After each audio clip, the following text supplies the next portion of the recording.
Welcome to our channel. Today we how to activate Netflix on PlayStation 5. Easy setup step by step clearly.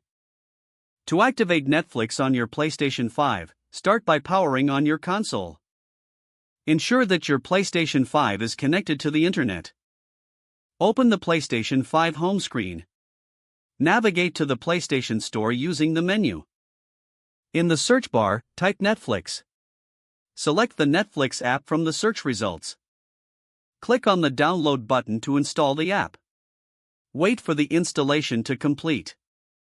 Once installed, return to the home screen. Locate the Netflix app in your library or on the home page. Select the app to open it. If you already have a Netflix account, choose the sign-in option.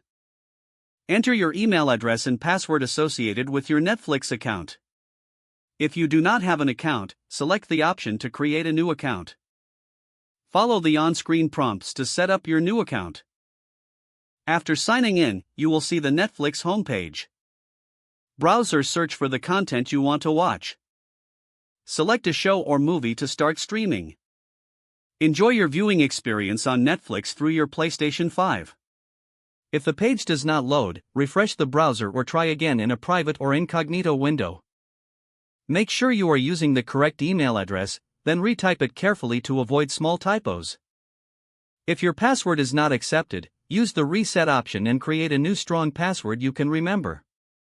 Check your spam folder for verification or security emails, then complete any requested confirmation steps.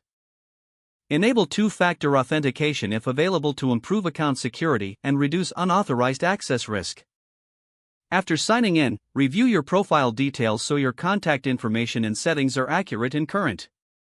If you see an error message, note it down and try again after restarting your device and internet connection. Log out when you finish, especially on shared devices, to keep your account and payment information secure. If the page does not load, refresh the browser or try again in a private or incognito. Make sure you are using the correct email address, then retype it carefully to avoid small typos. Don't forget to like this video and subscribe to our channel for more step-by-step tech guides.